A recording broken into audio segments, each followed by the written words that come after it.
Aquí comienza Entendiendo los Tiempos. Con ustedes, su anfitrión, Eduardo Saladín. La pérdida de un ser querido produce en nosotros un fuerte dolor emocional, pero debemos entender que estas pérdidas son parte de nuestra vida y también debemos aprender cómo enfrentarlas.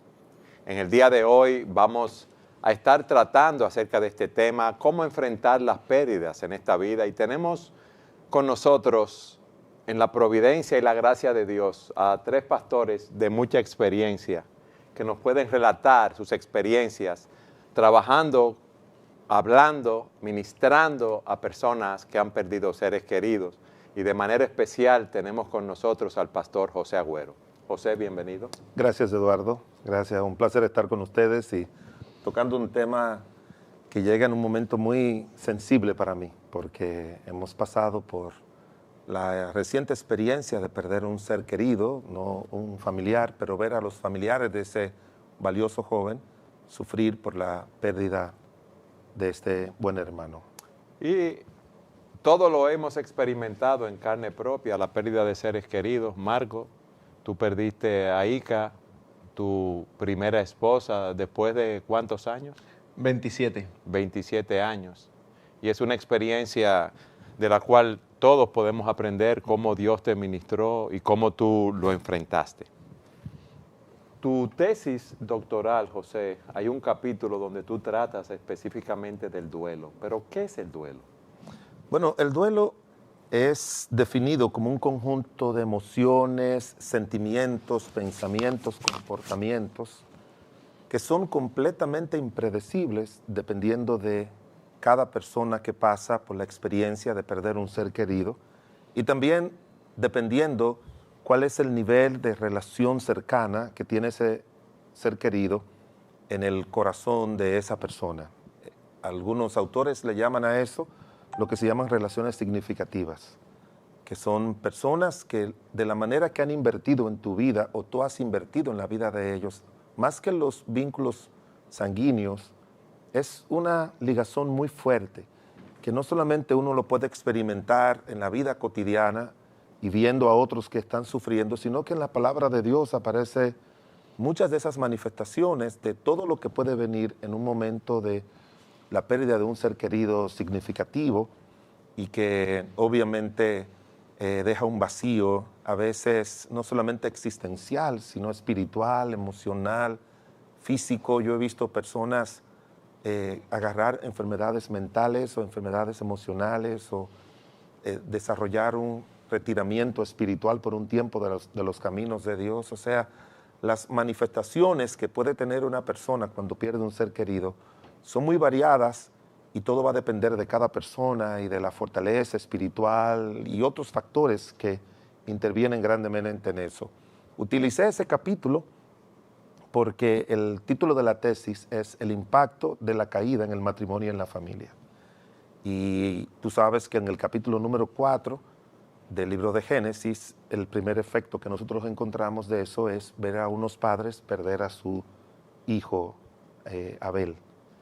Y de ahí en adelante uno lee en el capítulo 3 que la muerte iba a llegar por causa del pecado y uno lo espera y pasa sin muchos problemas cuando es la muerte de uno. Es diferente que la muerte de un ser querido. Y por eso lo incluí ahí, porque es parte de esos elementos que son esenciales de tratar y de tener una idea de cómo ayudar, cómo acompañar, cómo entender también.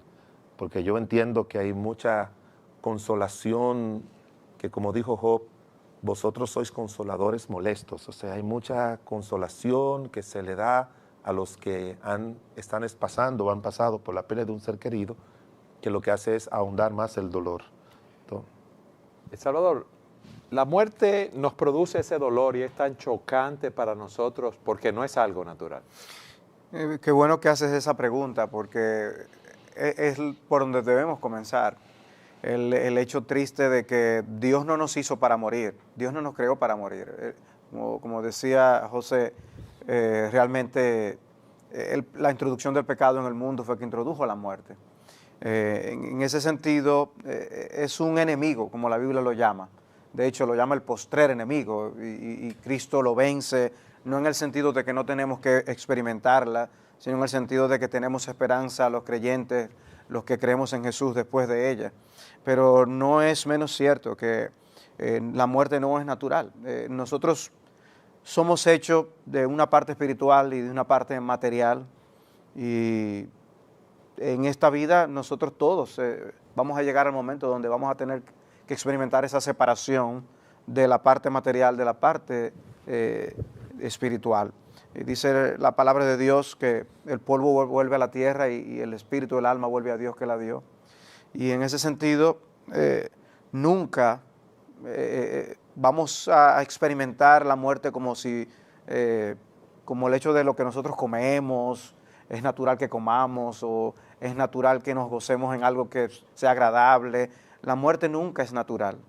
Y en ese aspecto hay que aprender a lidiar con ella, tanto para enfrentarla, para prepararnos para morir, como para prepararnos para poder lidiar cuando otros mueren, aun si están cerca y alrededor de nosotros.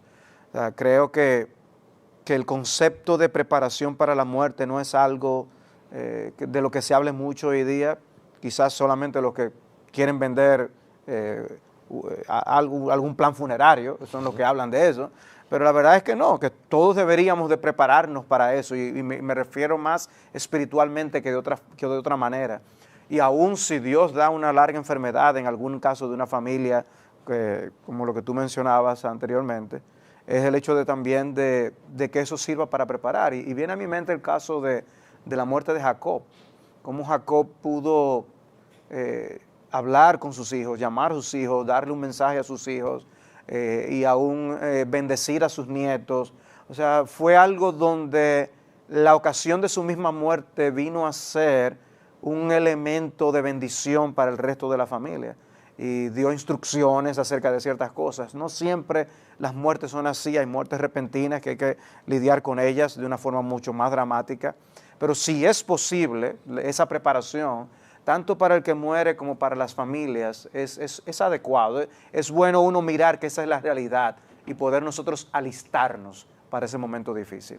Marcos, tú tienes más de 40 años en la fe, muchos años en el ministerio pastoral, has acompañado a muchas personas ante la pérdida de seres queridos, pero tú viviste también una larga enfermedad de tu primera esposa que duraron casados 27 años. ¿Qué tú nos puedes decir con respecto a esta experiencia? Bueno, definitivamente cuando uno enfrenta la muerte de un ser querido que viene a través de una enfermedad, creo que hay una diferencia de cuando es una muerte repentina, porque hay una preparación previa. Emocional, espiritual y todo eso.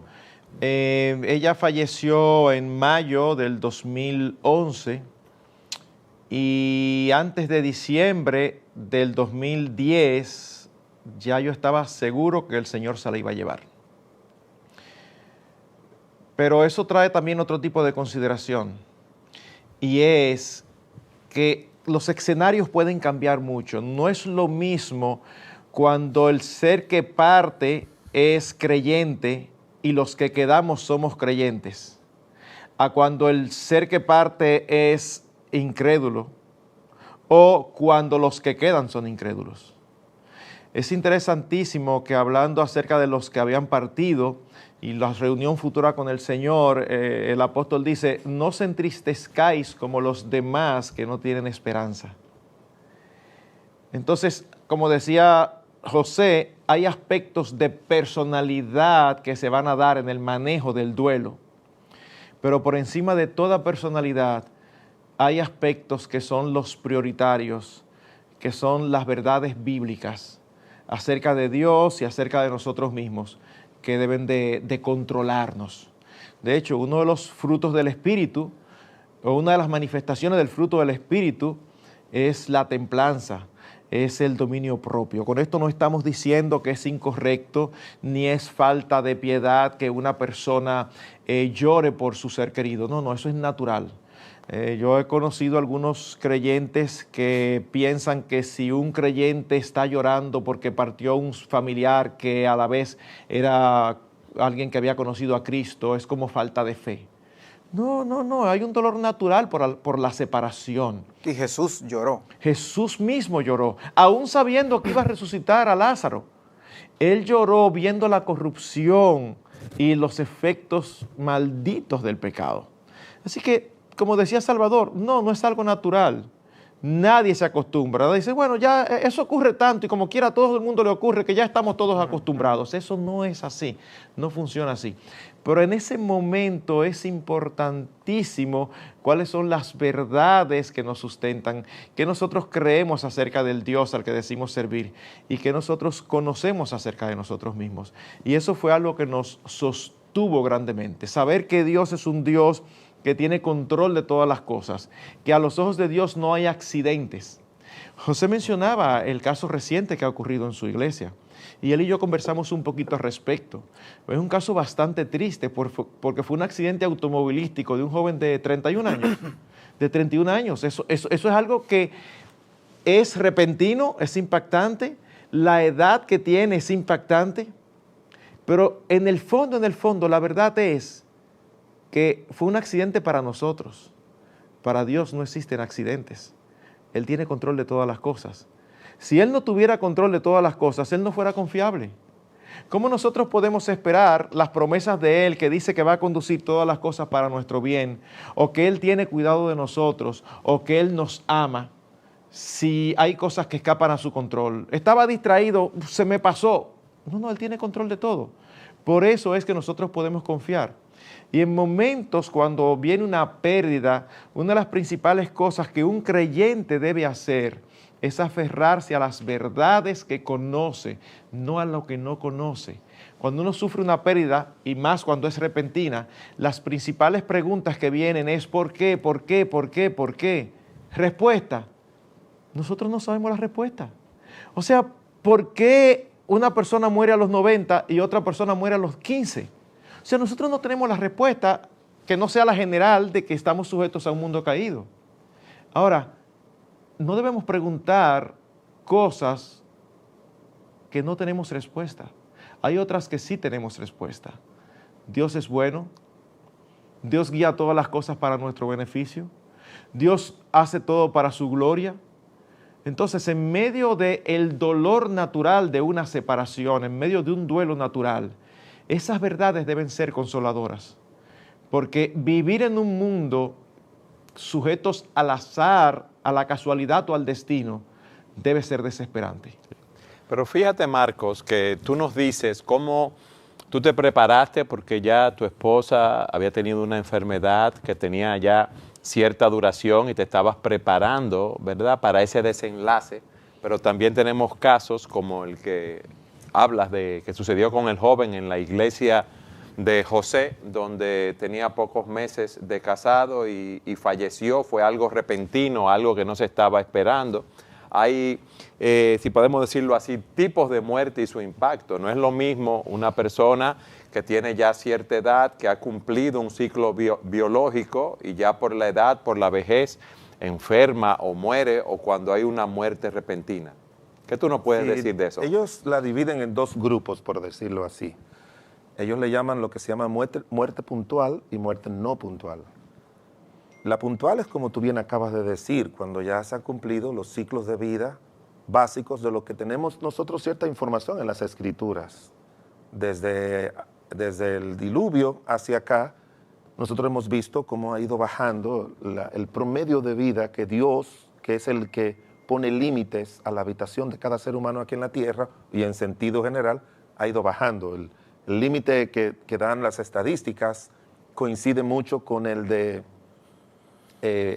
Salmos número 90, que dice que son 70 o 80. Ese es lo que pudiéramos comenzar a hablar de una muerte puntual. Pero ellos dicen que una muerte menor de 50 años es una muerte no puntual y que tiene mayor impacto. Y esos factores, como el factor accidente, el factor edad, juventud, factor como que tiene pocos tiempos de casado, o es el hijo mayor que es el que sustenta, como en este caso, a los padres, y que tiene negocios y que tiene aspiraciones y que era un tremendo siervo de Dios en la iglesia local. Entonces, es como un boomerang de emociones que agarran a demasiadas personas, que yo como pastor tengo que estar repitiéndome cada rato, el Señor es soberano, el Señor es soberano, porque me vienen todo ese tipo de cuestionamiento y obviamente que cuando uno se encuentra con los seres queridos, el domingo pasado, pues fue toda la familia de él, fue su mamá, su papá, sus 2 hermanos. Y uno, obviamente que desde afuera uno puede ver todo lo que decía Marcos, el plan perfecto de Dios. Y ese plan perfecto de Dios, uno lo puede ver, como en el caso de José, en la medida que pasa el tiempo. Y eso es importante para que nosotros sepamos cómo enfrentar el duelo y cómo ayudar al que está pasando por la pérdida de un ser querido. Si tú notas, José dice que sus hermanos que cuando lo vendieron, él estaba pidiéndole que por favor no lo hicieran. Y luego después de unos 20 años, 13 más 7 más 9, como unos 21 años que se vuelve a encontrar, dice la Biblia que José, el gran José, no le habló a ellos de una manera suave, sino que dice que le habló ásperamente y los puso a sufrir, hasta que después él sí le dice a sus hermanos, no se preocupen cuando se da a conocer que todo esto no fueron ustedes, sino que fue Dios. Entonces, toma tiempo para que ese dolor, el entender la voluntad de Dios, entender la soberanía de Dios, entender el amor de Dios, todos esos elementos, como decía Marcos, que sí uno tiene que recurrir a ellos, pero toma bastante tiempo poder asimilarlo en casos como estos.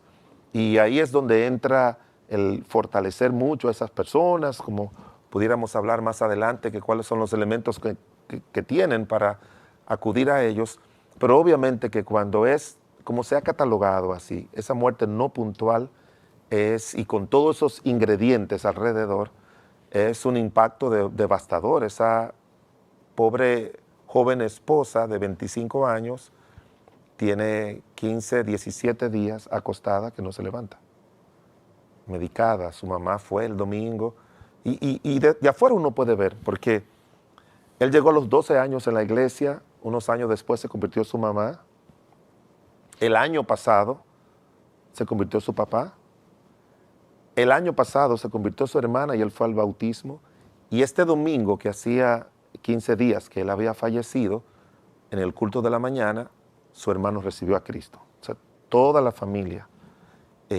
vino a los pies de Cristo.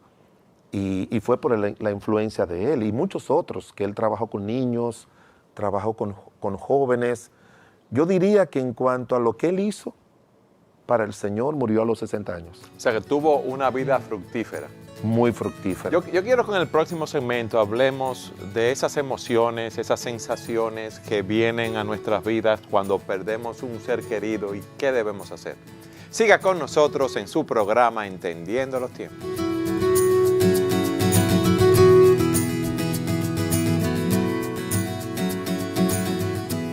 José, en el segmento anterior te hicimos la pregunta de qué tan lícitas, válidas son esas sensaciones, esas emociones que experimentan las personas que han perdido un ser querido. Bueno, Eduardo, aparte de las que uno observa en tantos escenarios como nos ha tocado a nosotros como pastores ir, porque nosotros sí podemos hablar de eso, yo diría que más que un psicólogo, porque el primer paso del método científico es la observación. Y nosotros hemos observado a tantas personas en diferentes circunstancias sufrir la pérdida de un ser querido, que uno puede ir categorizando algunos de esos sentimientos, emociones que surgen desde una pasividad sin lágrima al principio, hasta un ataque que ya tú sabes que la persona cae así. Pero la Biblia, a mí me gusta mucho la Biblia porque la palabra de Dios es suficiente para todos y Dios tiene el mismo corazón que tenemos nosotros. Es lo que yo le trato de decir a mucha gente. O sea, Dios no es un ser solamente racional, lógico y teológico. Fuimos hechos a imagen de Él y esos sentimientos y todo eso que tenemos, que tenemos nosotros refleja bastante lo que es la naturaleza de Dios, muy reflejada con la persona del Señor Jesucristo. Pero mira, En Génesis el capítulo 50, hablando de cuando murió Jacob, como decía Salvador, uno ve muchos lloros y muchos besos, y ellos siguieron la tradición egipcia, que era muchas semanas teniendo a su muerto ahí. Y cuando tú miras la tradición de otras naciones, tú encuentras que hasta echaban la viuda, que el hijo tenía que derramar sangre. Bueno, una serie de situaciones desesperantes que se dan, según dice la tradición. Pero en la Biblia habla de cubrirse la cabeza, de rasgarse los vestidos, el cilicio, de vestirse con cilicio, elaborar endechas, o sea, canciones y trozos de expresiones de dolor, rasparse la cabeza como hizo Job, comer pan de enlutados. Y yo, el que más fuerte veo, los síntomas más fuertes, fue cuando se murió la esposa de Ezequiel. Dios le dijo que él tenía que quedarse sin ningún tipo de emociones. No podía manifestar ningún tipo de emociones porque él fue el profeta señal que iba a prefigurar lo que iba a pasar o lo que estaba pasando con los judíos en el exilio. Pero Dios mismo es que dice, no endeches, no llores, no suspires, no tengas lutos de mortorio, no te ates el turbante, no te cubras de rebozo, no cobra pan de enlutado. O sea, todo lo que Dios entendía que es normal que suceda en una persona cuando pierde un ser querido. Y como yo te digo, las manifestaciones y las reacciones van desde un silencio que tú entiendes como que esa persona lo está entendiendo todo, una tranquilidad, una paz. Y yo los he visto así, los he acompañado. Pero cuando llega el momento de poner el féretro final, salen todas esas emociones, o sale al otro día, o sale durante una semana, que los estudios dicen que el duelo dura de 3 meses a 3 años. Que después de ese periodo se puede volver patológico. Pero hay gente que se ha muerto por el dolor de perder un ser querido. Esos ancianos que uno dice, bueno, uno está preparado cuando murió su papá, mamá. Yo he perdido a mi papá y mi mamá. Y uno ya está más o menos preparado después de los 80. Pero hay muchos esposos que piden a sus esposas o a sus esposos a los 80 años que la tristeza es tan fuerte que a la semana, al mes se mueren. Marco, tú que viviste ese proceso, ¿verdad? A una edad temprana, si podemos decirlo así. ¿Qué tú nos puedes decir de esa experiencia? Bueno, la verdad que es que, aunque uno dice que uno se prepara, es un momento bien difícil. Y mientras escuchaba a José, pensaba que no solamente depende de la reacción de personalidades, sino hasta de culturas. Y es importante que uno aprenda a entender que el duelo, cada persona lo manifiesta de una manera diferente. Si uno no entiende eso, uno va a caer en hacer juicios. Un ejemplo, hablando de cultura también, no es cierto que en la mayoría de las funerarias de los barrios más pobres, las manifestaciones de dolor por la pérdida del ser querido es diferente a las manifestaciones en las funerarias de personas de más recursos. Porque se expresan más las emociones. Se expresan más las emociones. De hecho, hay un refrán entre los pobres que dicen, los ricos no aman a los suyos. Pero es porque es difícil, no imposible, pero no es tan común ver, por decir algo, en la Blandino de la Lincoln, que es una funeraria de cierto nivel y por lo tanto costosa, que los familiares caigan desmayados, dando gritos. Sin embargo, ese es el pan de cada día si tú vas a una funeraria que está, por ejemplo, en un barrio 17, popular, en la municipal, en una funeraria municipal. Es porque es como que se entiende que si tú no tienes esas manifestaciones, Tú no amabas. tú no amabas. Es que ya es como obligatorio tener esa Exacto, manifestación. es como que la gente está condicionada a eso. Tú tienes como que gritar y ponerte malo y tienen que sacarte cargado. Entonces, es importante eso porque hay aspectos culturales ahí involucrados, además de aspectos de personalidad. Hay un refrán que dice cuando se refiere a la maternidad, que los niños vienen con el pan debajo del brazo. ¿Qué tiene esto que ver con el luto? Bueno, que en el tiempo que nosotros estuvimos lidiando con la enfermedad de mi esposa, fueron 3 años, y quizás 7, 8 meses antes de su muerte ya yo tenía la certeza de que el Señor se la iba a llevar. En esos 3 años yo acuñé una frase, parafraseando esa: Dios manda las aflicciones con su gracia debajo del brazo. Explícame eso. Bueno, que Dios no solamente aflige a los suyos, sino que les da una gracia especial en el momento que se necesita, no antes. Es precisamente por eso que a veces uno ve situaciones en otros hermanos y tú dices, ¿y cómo está tan tranquilo? ¿O cómo puede manejarse así? Yo en su lugar no me imagino así. Y yo pienso, claro, ni yo tampoco me imagino, porque en ese momento nosotros no tenemos la gracia de Dios. ¿Por qué? Porque no la necesitamos en ese momento, porque no estamos pasando por ahí. Pero cuando tú estás aferrado al Señor y tú conoces a tu Dios y tú crees de tu Dios lo que Él dice de sí mismo en la palabra de Dios, entonces es como difícil. Yo te puedo decir, Eduardo, que había momentos en medio de toda esta dificultad que a mí me daba la impresión como que yo podía tocar la gracia de Dios. Era como una sobreabundante gracia. Es lo que dice el apóstol cuando habla de que la paz que sobrepasa todo entendimiento guardará vuestros corazones. Eso es una medida adicional de gracia. Claro que sobrepasa todo entendimiento. ¿Tú sabes qué me pasó a mí y qué yo he pensado con mucha frecuencia? Yo he pensado que mis compañeros no creyentes del club donde yo juego tenis, posiblemente algunos habrán pensado que yo no amaba a mi esposa. Pues no tenías la manifestación de esas emociones de dolor, de tristeza, de llanto así abierto. No solo eso, que yo recuerdo el día que ella falleció y gracias doy a Dios que ellos fueron muy solidarios y estaban ahí. Pero ahora yo miro hacia atrás y no es solamente que yo no estaba derrumbado, dando gritos. Esto puede sonar extraño, pero yo los saludaba y hasta a veces había una sonrisa en mi rostro. Tú dices, pero este hombre está loco. No, no es una locura. Es que yo la vi convertirse, es que yo la vi amar a su Señor por 27 años, una mujer que amaba, que respiraba Cristo, su palabra, una mujer que no le pesaba la lengua para predicarle a todo el que le pasaba por el lado. Y después de tantas dificultades y dolor por 3 años, yo no tenía la menor duda que ella estaba mejor que nunca en la presencia de su Señor.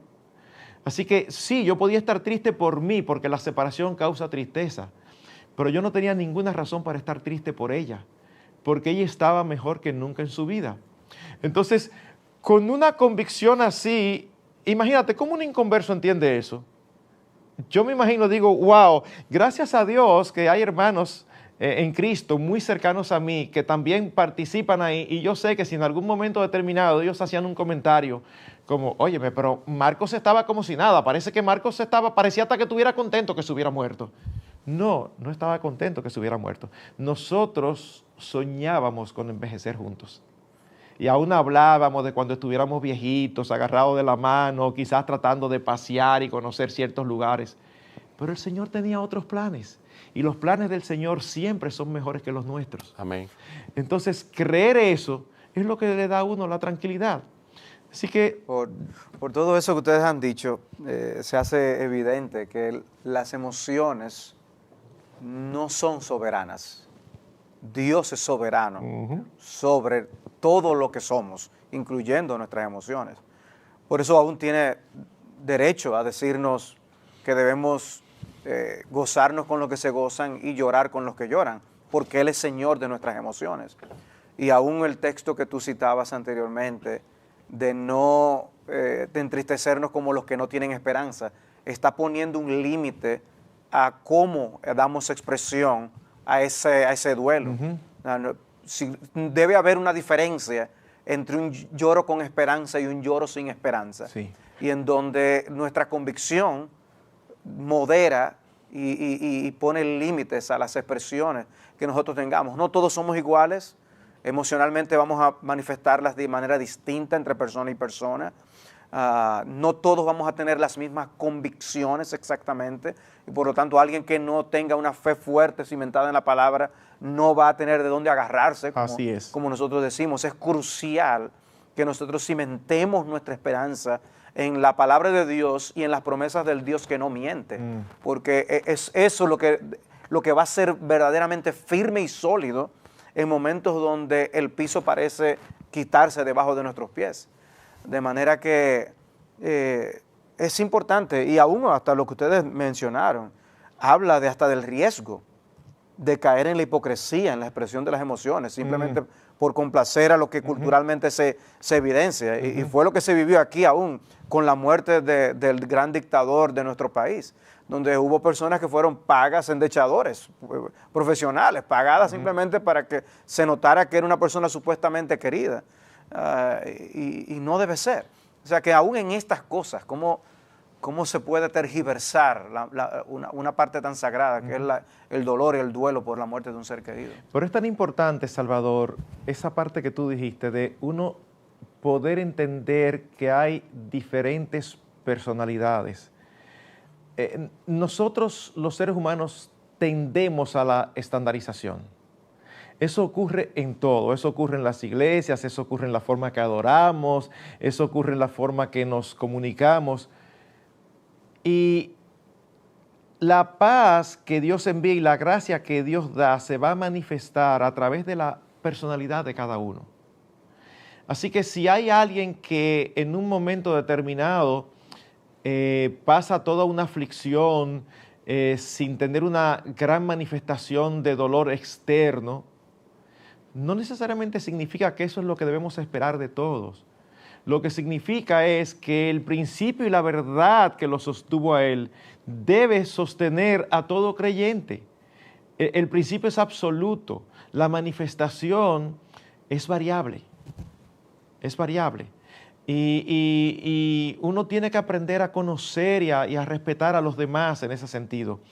Yo creo, como tú dices, que hay un límite. Yo creo que hay un límite. Yo creo que hay reacciones ante las muertes de seres queridos que te ponen a dudar si la persona realmente conoce al Señor. Yo creo eso.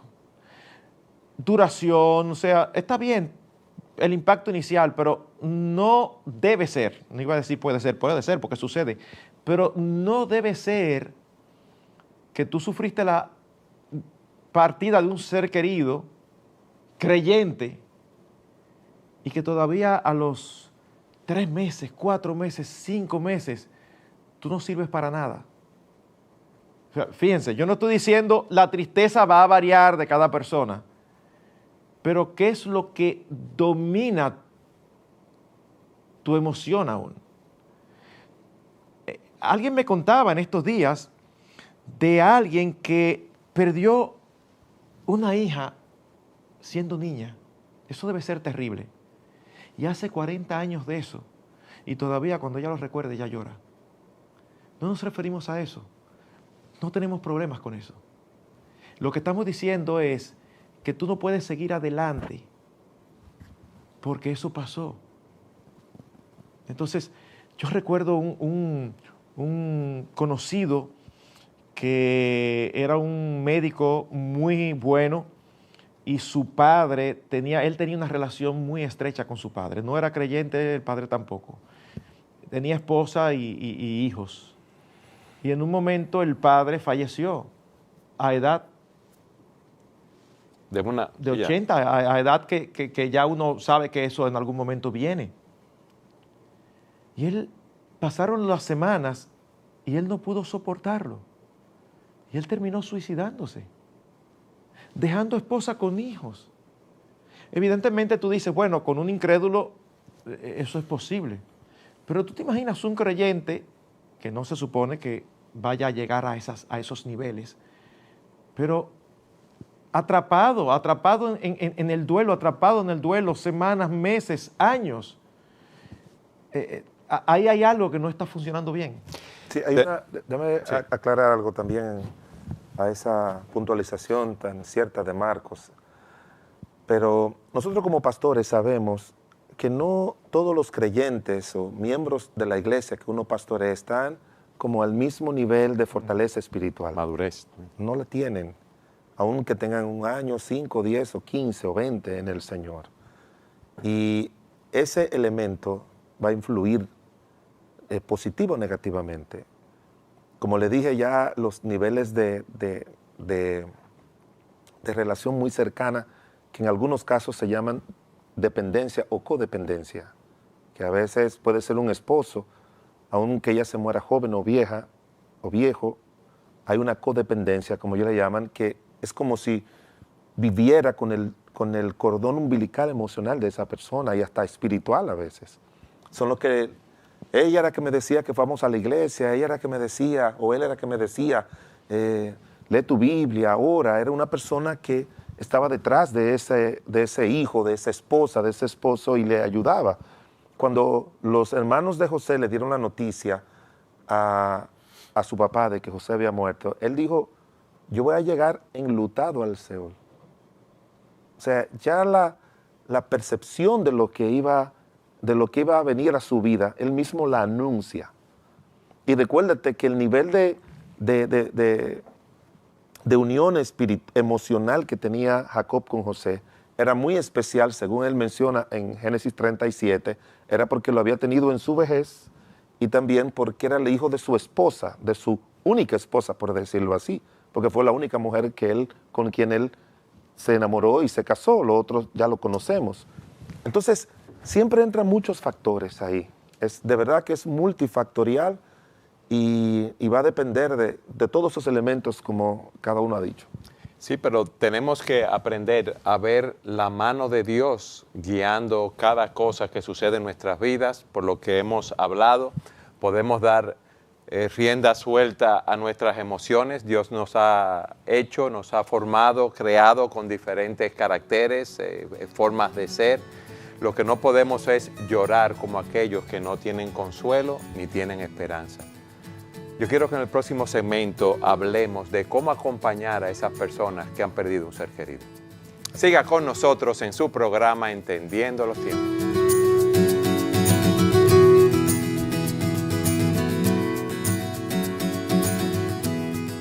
Salvador, ¿cómo nosotros nos preparamos para enfrentar la pérdida de un ser querido y cómo podemos ayudar a otros que están en esta situación?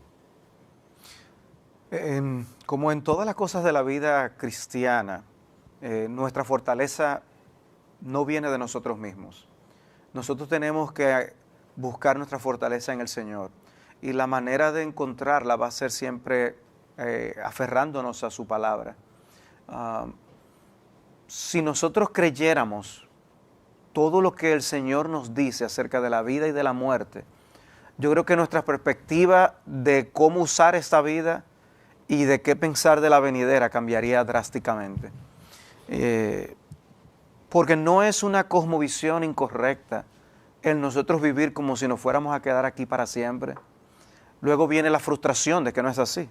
El anuncio de una enfermedad, la noticia de un accidente, estas son cosas que pueden trastornar una cosmovisión de la vida incorrecta. Por eso uno ve a jóvenes que andan en motocicletas como si quisieran morirse hoy, pero ellos no se lo imaginan. Lo que ellos piensan es que no importa lo que ellos hagan, ellos van a seguir vivos. Y es una visión incorrecta de la vida. Entonces, yo creo que debemos tener la mesura de saber que no vamos a estar aquí para siempre y que eso puede ser rápido y repentino o eso puede ser de una manera lenta, pero traer más esos pensamientos. Y nunca se me olvida cómo creyentes del pasado usaban la cotidianidad de la vida para recordar verdades espirituales. ¿A qué me refiero? Ellos decían, cuando yo me estoy acostando para dormir, yo recuerdo que un día yo cerraré los ojos de este mundo y que cuando los abra los voy a abrir en la presencia de Dios. Y eso me permite encomendarme al Señor, que me cuide en mi sueño y si es su voluntad. Es tener pendiente que nosotros no fuimos hechos para vivir eternamente en este mundo como lo conocemos, sino poder prepararnos para la eternidad. ¿Recuerdan el evento de la enfermedad de Lázaro, el amigo del Señor Jesús, y de sus hermanas Marta y María? Cristo era muy cercano a ellos. Lázaro enferma. Cristo puede salir corriendo hacia allá y impedir que él se muera, sanarlo completamente, pero él no quiso. Dice que a propósito se quedó 3 días más y Lázaro murió. Él le dice a los apóstoles, después que les dicen que él ha muerto, dice, esa enfermedad no es para muerte, es para la gloria de Dios. Él murió, pero dice, es para la gloria de Dios.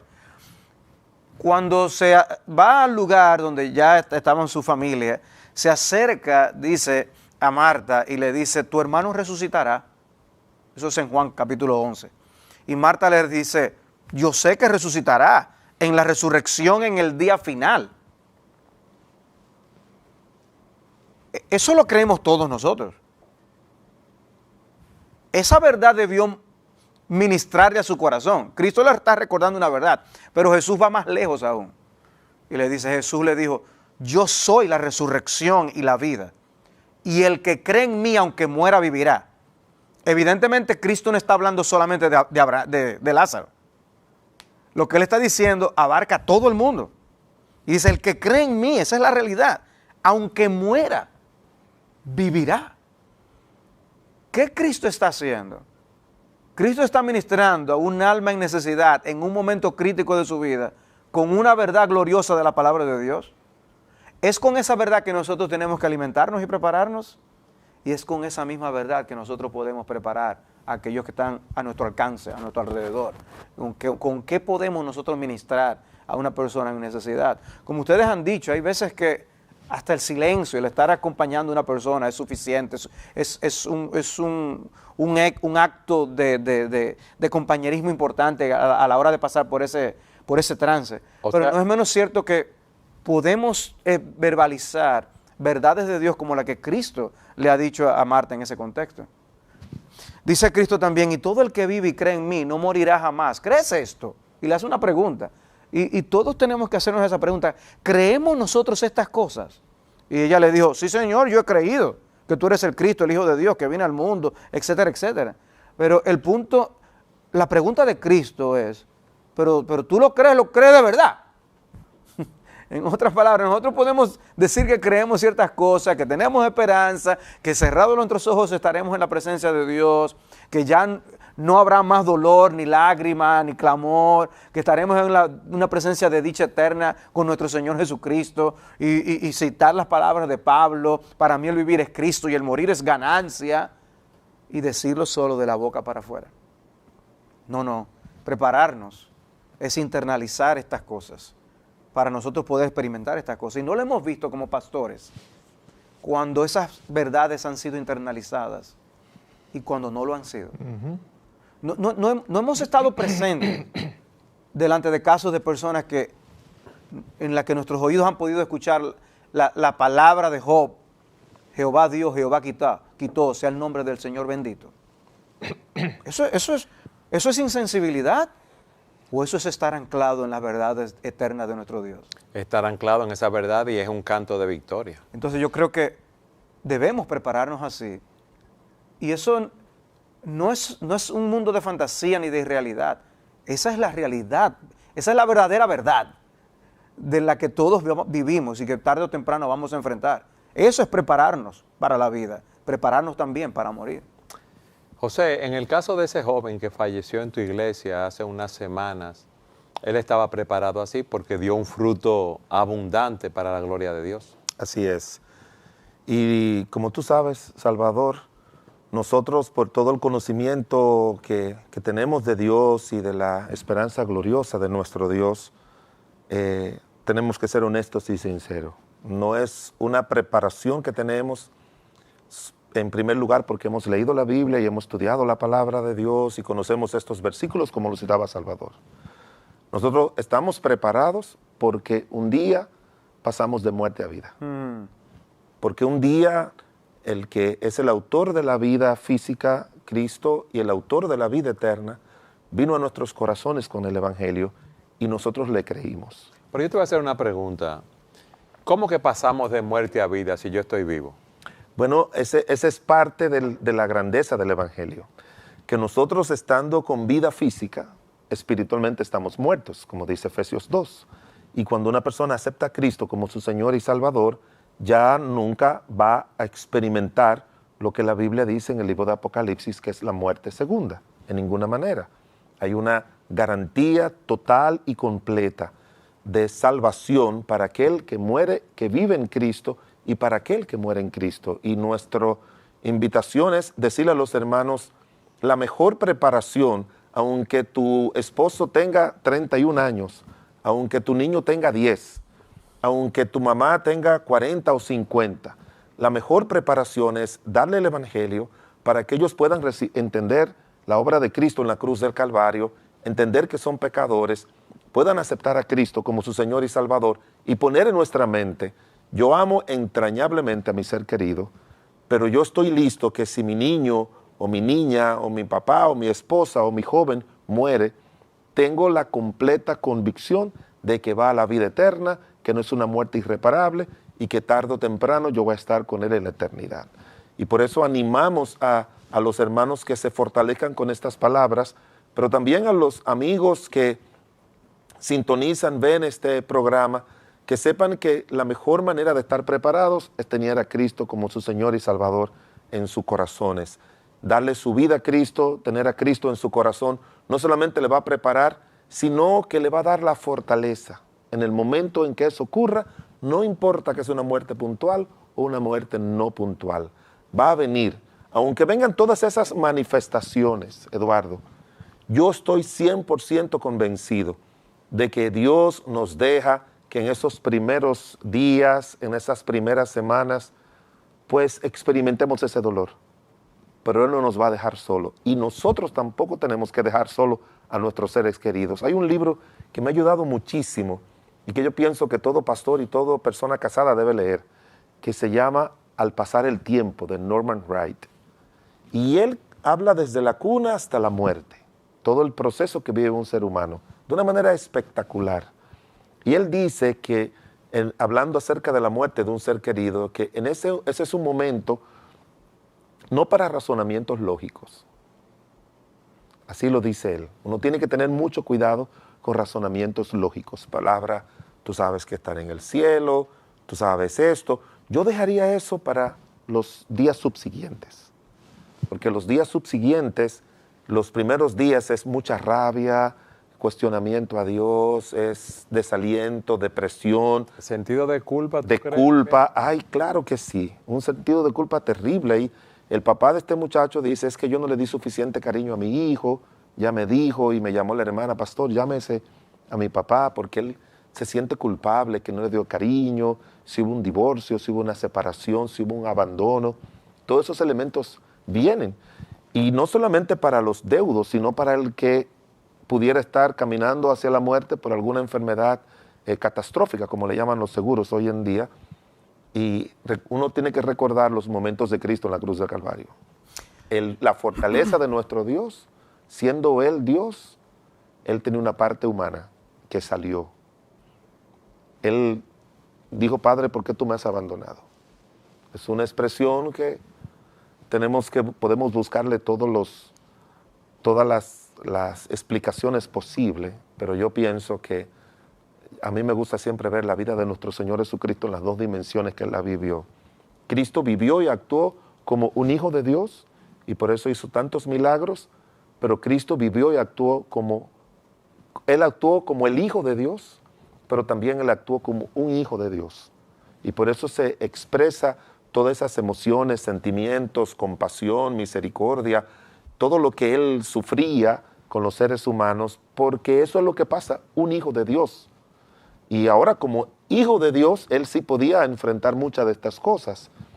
Pero tenemos que siempre recordar que nuestros seres queridos, cuando pasan por esos momentos así, el abrazo, el silencio, un salmo consolador, una oración presencial, visitas periódicas a su casa, invitarle a la casa, buscar la manera en que todos esos elementos se vayan mitigando con la oración, con la ayuda de Dios, con la presencia nuestra, porque son momentos que lógicamente nadie podrá explicar ni poder entender, sino solamente esa persona con Dios.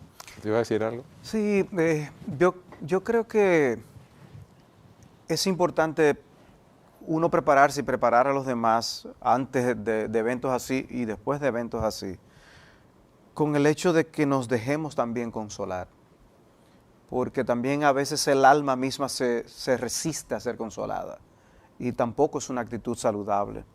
De hecho es interesante, los apóstoles van a perder al Señor y Cristo les dice, yo les voy a enviar a otro como yo, y lo llama el Consolador. O sea, ellos iban a tener un corazón consolado, la venida del Espíritu iba a venir a llenar el hueco que Cristo había dejado. Yo enviaré otro como yo. Y eso nos da una lección. Y uno lo ve en varios contextos de las Escrituras, cuando Dios, ante la pérdida de seres queridos, Dios enviaba a un niño, por ejemplo, y alguien decía, Dios ha consolado mi corazón. Hay una pérdida de una madre, pero Dios consoló a Isaac de cierta forma. O sea, Dios consuela los corazones. Si no estamos a la vista buscando para detectar esas consolaciones divinas, las vamos a menospreciar. Y es Dios enviándonos cosas que deben alegrar el corazón. Porque es cierto que tú perdiste un ser querido, pero te nació un niño. Eso es motivo de acción de gracia. O sea, no pierdas, que el hecho de tú estar entristecido por una pérdida no te haga perder todo gozo. Porque no, Dios mismo nos consuela de diversas maneras. Es una de las enseñanzas que uno encuentra en la palabra de Dios y que no nos resistamos a ese consuelo divino. Y yo creo, perdón Eduardo, brevemente, como decía Salvador, yo creo firmemente en que con el paso del tiempo, Dios va a ir manifestando muchos elementos consoladores a la vida de esa persona. Por ejemplo, cuando Noemí llegó, dice la Biblia, Noemí había perdido su esposo y había perdido sus 2 hijos. Ahora ya tú te imaginas cómo llegó. No, yo he oído prédicas criticando a Noemí. Yo he oído personas diciendo que Noemí no tenía fe en Dios, pero mi hijo perdió a su esposo, perdió a sus 2 hijos. Uno tiene que tener mucho cuidado cuando uno predica sobre estas cosas porque es algo devastador. Y luego dice la palabra de Dios que ella dice, ya no me llamáis Noemí, sino llamadme Mara, porque en gran amargura me ha puesto el Todopoderoso. Yo me fui con las manos vacías, mas Dios me ha enviado así. Y a mí me gusta mucho que nuestro Dios nos da razones, pero las va manifestando con el paso del tiempo. En el momento, yo le digo a las personas, como le dice Cristo a Pedro, lo que yo estoy haciendo ahora, tú no lo vas a entender ahora, pero lo vas a entender después. Porque el capítulo 4 del libro de Ruth termina con mayor alegría para Noemí que para Ruth. Dice que sus propias amigas le decían, este muchacho es el restaurador de tu alma. Y luego le dice, y esta mujer Ruth es mejor que 10 hijos. Entonces ella lo prohijó, fue su nana, y de una manera u otra, todo eso fue parte del plan de Dios. Entonces poco a poco, Dios va a ir obrando, trabajando en el corazón, en el alma de esas personas, y nosotros acompañándole con oración, con visitas, para que no caigan en una tristeza profunda que el Señor quiere evitarnos, como dice 1 Tesalonicenses 4:13. Marcos, tú nos dijiste que cuando Ica, tu primera esposa, falleció, la paz de Dios te inundó y tú pudiste confiar en las promesas de Dios y ver la mano de Dios guiándolo. ¿Qué otros elementos fueron cruciales en ese momento o muy significativos, si podemos decirlo así? Bueno, recordar la persona de Dios, recordar que Dios no solamente es soberano, sino que Dios es bueno, que Dios es misericordioso, que su amor ha sido derramado en nuestros corazones. Eduardo, el Evangelio hace toda la diferencia. El Evangelio hace toda la diferencia porque no es lo mismo perder a un ser querido que tú sabes que va a una perdición eterna porque no se arrepintió de sus pecados, que perder a un ser querido que no solo profesó con su boca creer en el Señor Jesucristo, sino que era evidente a todo el que lo conoce que Cristo era su Salvador. Son 2 destinos totalmente diferentes. cuando muere un ser querido, uno escucha de todo. Ustedes han oído el refrán que dice que no hay muerto malo. Ujú. Eso lo que quiere decir es que no importa cómo era la persona, a la hora de morir, las personas se aferran a lo que ellos desearían que fuera. Hacen de su esperanza una esperanza ilusoria. No, porque él fue una buena persona, él tiene que estar en el cielo, nosotros sabemos que él está mejor ahora. Y yo supongo que a ustedes les ha pasado, una de las cosas más difíciles para mí, me ha tocado varias veces, es predicar en el funeral de una persona no creyente. Qué difícil. ¿Por qué? Porque tú tienes que mantener el equilibrio entre ser sensible al dolor en el que están esas personas, un dolor natural y real, pero al mismo tiempo tú tienes que darle la verdad, porque es quizás una oportunidad.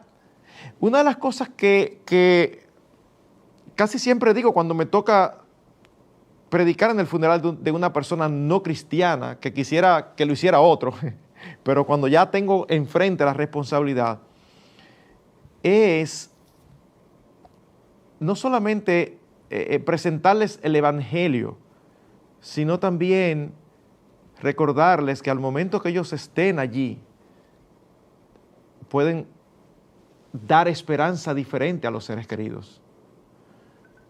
Óyeme, cuando tú mueras, y a los oyentes y a los que nos están viendo, cuando mueran, tendrán tus seres queridos que te aman la tranquilidad de que tú estás mejor porque estás en la presencia del Señor, porque te arrepentiste de tus pecados, porque le entregaste a Él tu vida y Él fue tu Salvador. Porque si no es así, ese va a ser el último acto que no depende de ti, pero el último acto de tristeza que tú vas a causar a los tuyos.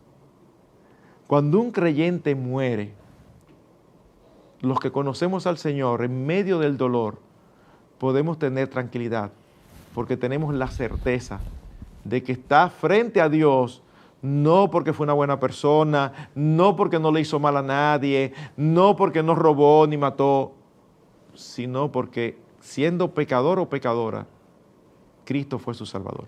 Eso hace toda la diferencia. Entonces, el conocer a Jesucristo, entregar nuestra vida a Él, es la mejor manera que tenemos para tener la confianza y la seguridad que estaremos en la presencia de Dios el día que cerremos nuestros ojos en esta tierra.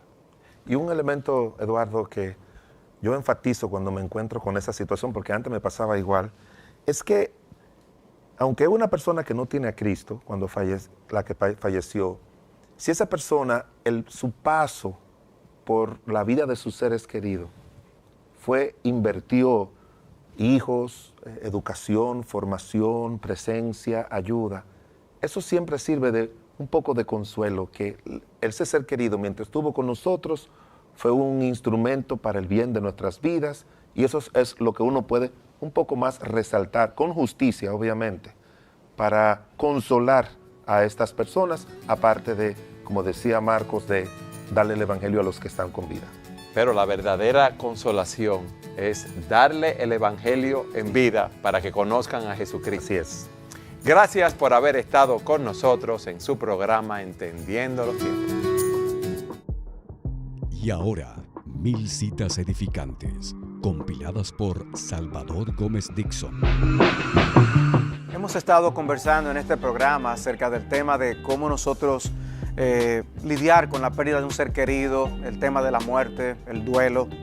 Y queremos compartir con ustedes una cita de Thomas Brooks que dice: nadie va a morir más rápido por prepararse para morir, sino que morirá más fácil y mejor. Por tanto, tengamos siempre nuestros lomos ceñidos y nuestras lámparas encendidas.